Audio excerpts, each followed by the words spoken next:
Bonsoir à toutes et à tous pour ce shiur en direct de Yerushalayim. Ce shiur sera dédié spécialement à la Refouach Shlema, à la prompte et totale guérison du Rav Raphaël Perez Ben Messaouda, lui ainsi que tous les malades du peuple juif. Amen ve Amen. Alors, nous allons reprendre une série de shiurim sur l'éducation, basée principalement, cette fois-ci, sur l'ouvrage Ohel Yaakov Velea du Rav Schlanger et qui a les recommandations du Rav Shapira. Ce shiur, on l'a appelé flic ou parent, et pour peut-être poser la problématique, même si je pense qu'elle est évidente, on pourrait imaginer qu'il y a toujours des personnalités, des personnages qui nous dérangent, qui nous font plus peur qu'ils ne nous rassurent. Quand on dit « faites attention, il y a les flics, faites attention, il y a la police », attention, les contrôleurs sont entrés, ou bien faites attention, il y a un inspecteur qui vient d'entrer dans le restaurant ou qui vient bien contrôler fiscalement ce qui se passe dans la boutique, personne n'est rassuré. Alors, pour ne pas qu'on puisse demander à un enfant de faire le dessin de son papa et sa maman et de trouver avec un képi et un sifflet, eh bien, il faudrait peut-être poser ce problème et réfléchir à l'appui des paroles de nos sages pour essayer de comprendre comment le rapport à l'autorité parentale doit être jaugé du côté des parents. Alors, comme on le sait, eh bien, il existe une réalité, c'est que les parents sont ceux qui peuvent influencer leurs enfants. Ils en ont d'ailleurs la responsabilité. Pourquoi est-ce qu'un enfant reçoit beaucoup plus de ses parents, accepte de ses parents ce qu'il ne reçoit pas des autres? Eh bien, tout simplement, cette réalité n'est pas une réalité génétique. Cette réalité, eh bien, elle est due au crédit qui est donné à ceux qui lui dispensent des bontés, à ceux qui sont présents pour lui. En effet, eh bien, un enfant, il n'est pas l'enfant génétique des parents uniquement, et il arrive parfois que la Torah donne l'appellation des parents à des hommes et des femmes qui ne sont pas les vrais parents. Abaye, dans le Talmud, va pouvoir citer que sa maman lui avait dit quelque chose en parlant de celle qui l'a éduqué alors qu'il était orphelin, très tôt, très jeune. Plus que cela, dernièrement nous avons lu le livre de Ruth, Megillat Ruth, et dans ce parchemin, on dit que Yulad ben le Naomi, un fils est né pour Naomi. En réalité, lorsqu'on lit le texte, eh bien, ça n'est pas juste, car c'est Ruth qui a enfanté, mais le texte, commenté dans le Talmud, dans le traité de Sanhédrin, va nous livrer un enseignement. Celui qui éduque est le parent, celui qui est éduqué est l'enfant de celui qui a éduqué. Autrement dit, c'est dans l'éducation qu'on crée un lien filial bien plus fort que les réalités génétiques. D'ailleurs, on le sait bien lorsque, pour une raison ou pour une autre, des parents sont loin de leurs enfants, ou bien, comme bien parfois dans certaines familles, le père doit voyager peut-être presque chaque semaine ou une semaine sur deux, le lien qui est celui du parent qui reste est toujours plus intime et plus fort, plus étroit et plus important que le lien qui va lier l'enfant avec le parent qui n'est pas présent. Ah, mais pourtant il l'aime, eh bien ce n'est pas l'amour qui va créer le lien. C'est le fait d'être présent et d'éduquer son enfant. Alors, ce que l'on veut apprendre ici et révéler, c'est que lorsque le parent ne joue pas son rôle de parent, et que l'enfant a pourtant besoin nécessairement d'avoir des tuteurs, des éducateurs, il trouvera autre part et d'une manière ou d'une autre des moyens de grandir en se faisant d'autres parents que les siens propres. Alors attention, bien sûr, quand on entend ça, ça effraie, on se dit, mais comment? Ce n'est pas possible. Eh bien, tout simplement, ce ne vient pas culpabiliser, mais responsabiliser les parents, qui doivent savoir que leur rôle, il est à jouer, il n'est pas acquis.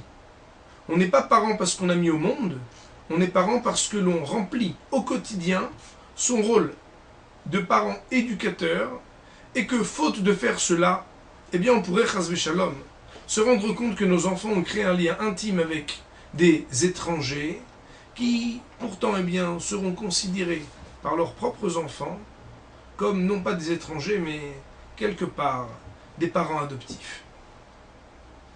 Alors, comment est-ce qu'un père, une mère s'adresse à ses enfants dans la Torah? Le Rav nous fait remarquer que la plupart des textes qui, par exemple, eh bien, dans les psaumes ou dans les proverbes, vont exprimer le terme « mon fils béni », eh bien, le terme qui va avec, c'est toujours « chaim », la vie.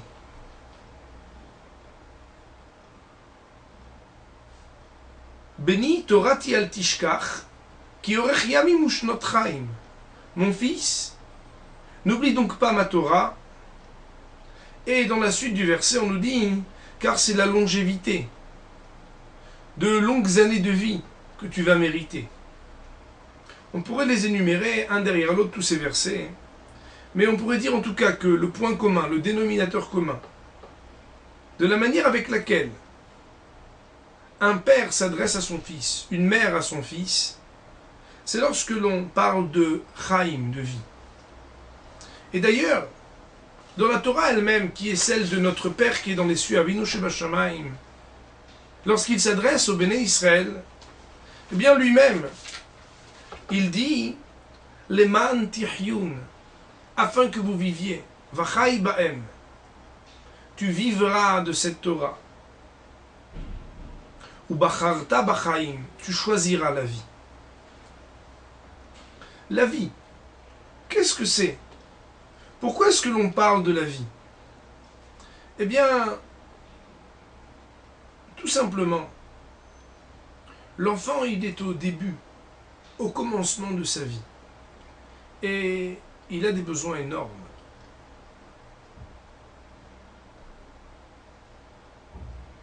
Il sait que, à l'origine en tout cas, et c'est un fait puisque à la naissance un enfant ne peut vivre que de ce que l'on lui dispense. Il ne vit que de ce que l'on va lui donner à chaque moment, ce dont il a besoin, le changer, le laver, lui donner à manger. Il ne peut trouver toute sa subsistance que dans ce que ses parents vont se soucier de sa vie.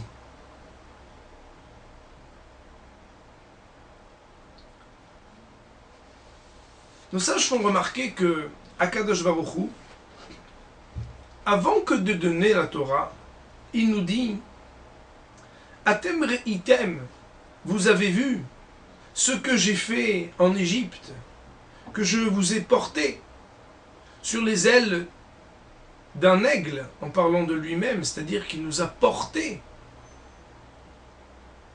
Vavi et Tremelai, je vous ai amené à moi.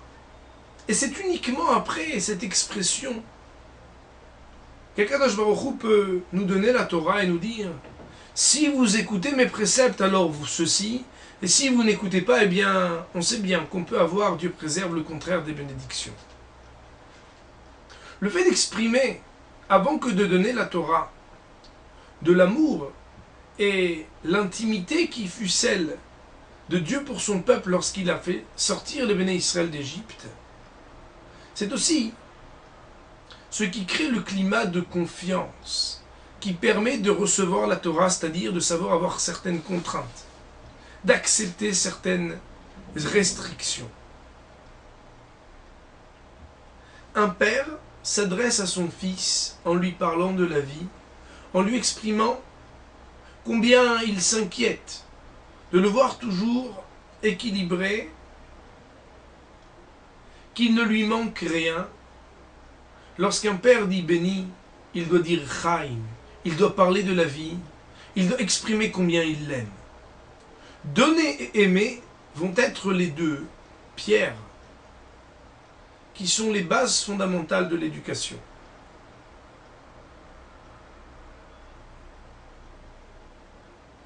Alors, vous allez me dire, mais c'est tellement trivial, on a besoin de le dire, ça. Et pourtant, on le sait bien, cet enfant, eh bien, il va grandir, et à chaque instant, il est dans un monde d'évolution. Il reçoit, il entend, il écoute, il est spectateur. Il capte avec ses petites antennes là tout ce qui se passe autour. Il comprend très bien ce que les choses qui se passent autour de lui. Il faut savoir que tout ce qui va dans le sens de son évolution, tout ce qui lui permet de grandir, eh bien, il s'en accorde. Il s'ouvre.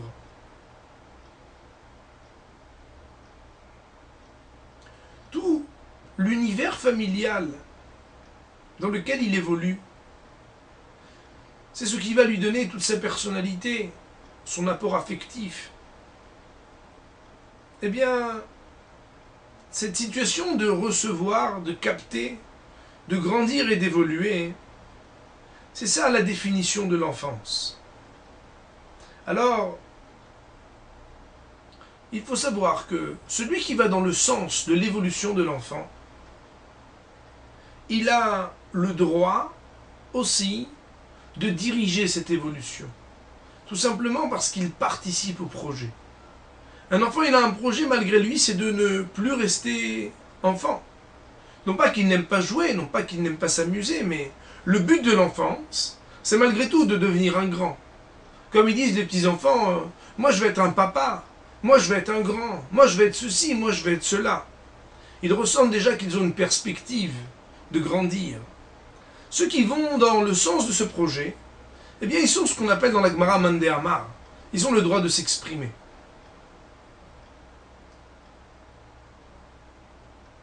Aller toujours dans le sens de faire évoluer l'enfant, c'est ce qui nous donne le droit à la parole. Et bien, maître, que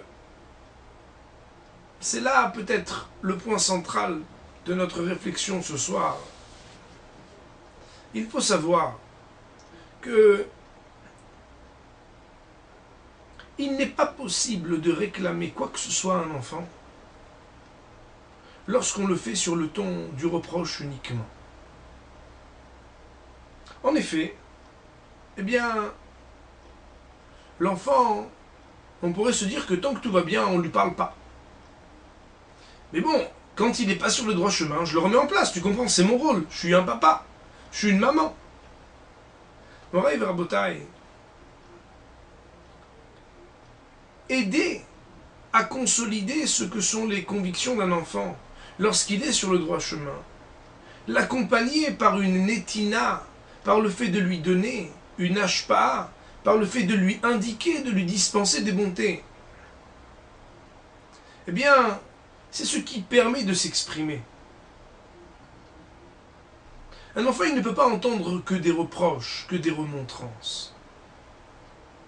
Et bien, mettre que trop souvent, et malheureusement parce que l'on n'a pas consacré assez de temps à ses enfants, on n'arrive pas à avoir un autre rapport qu'un rapport uniquement autoritaire. Et vous savez que l'autorité, eh bien, dans le monde, elle peut être la dictature, la démocratie, et on sait bien ce que les dictatures ont amené. La dictature, eh bien, on pourrait la définir en se disant que la dictature, c'est l'autorité malgré soi.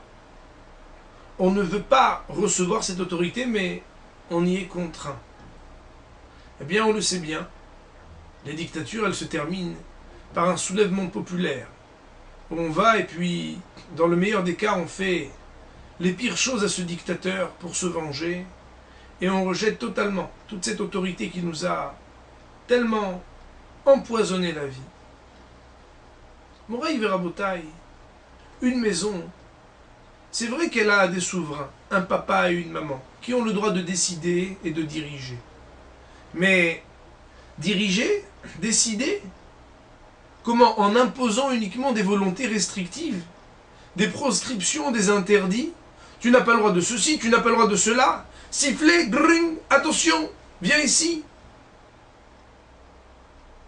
Ils vous voient arriver et ils disent ah, fais attention, il y a le flic. Enfin, il s'appelle papa, mais bon, pour nous c'est la même chose. Il arrive avec ses sirènes et puis il va commencer à nous dire attention, ne fais pas ceci, ne fais pas cela. Si ce sont les seuls moments que l'on partage avec ses enfants, eh bien, jamais ils ne pourront recevoir aucune autorité. On ne peut pas être un flic, un policier, un dictateur qui impose des restrictions et en même temps un parent.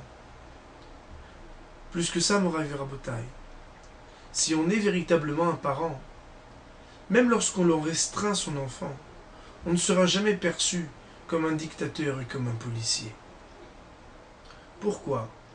Bien, l'enfant, il faut qu'à chaque instant, et au moment même où on lui fait un reproche, qu'il puisse voir une personne qui est mashpia, noten ve'ohev, qui lui apporte de l'abondance, qui lui donne et qui l'aime. Si au moment où on s'adresse à cet enfant, on a construit un rapport de confiance, où il sait que ce qui me préoccupe le jour et la nuit, c'est qu'il puisse grandir, qu'il puisse se développer, qu'il puisse devenir un grand, qu'il puisse acquérir de grandes valeurs, eh bien cet enfant, lorsque ça et là, on le remet en place en lui disant « Mais tu sais, tu ne devrais pas faire ceci. Tu sais, il n'est pas bon pour toi de faire cela. » Il ne le perçoit pas de manière négative. Et ça, c'est quelque chose de tellement fondamental.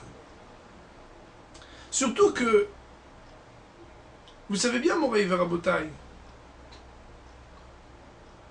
accepter de recevoir des remontrances, cela va dépendre du rapport que l'on a avec celui qui les exprime.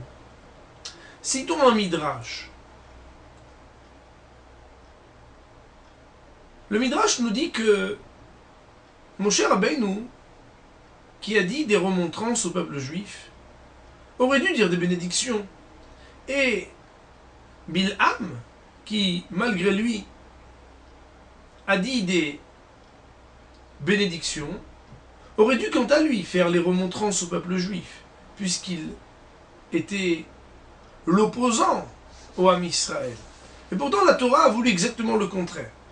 Le livre de Devarim, comme nous le disent nos sages, Devarim, Dibour, cela veut dire Midat Adin, la rigueur. Ce sont les derniers jours de la vie de Moshe Rabbeinu où il va s'exprimer avec un ton sévère, à faire des remontrances et à dire des choses difficiles au Ham Israël. Eh bien, c'est Moshe Rabbeinu qui va les dire, ces remontrances. Et les bénédictions qui nous ont été prononcées dans la Torah, eh bien, c'est Bilham, ce rachat, cet impie, sage des nations, prophète des nations, qui va nous dire des choses tellement agréables. Pourquoi? Bien, le Midrash nous révèle un secret extraordinaire.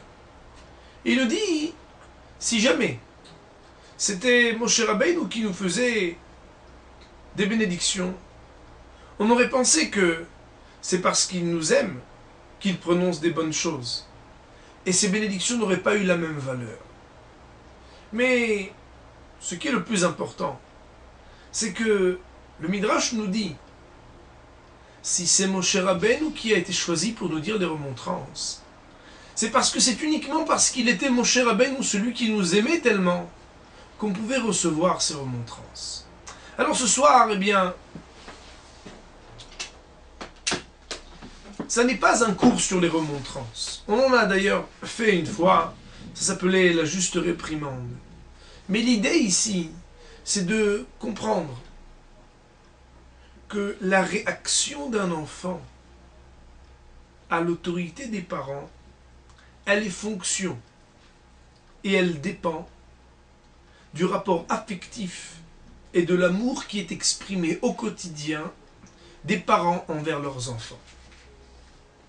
Et l'enfant, il sait très bien qu'il est dans une situation où il a des besoins et que ces besoins ne peuvent être remplis, ne peuvent être répondus que par le monde adulte.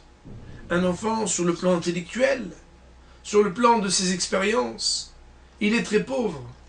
Il n'y a que les adultes qui peuvent l'aider. Alors bien entendu, il n'attend qu'une seule chose, c'est de découvrir le bien, de comprendre ce qui est bon et ce qui ne l'est pas.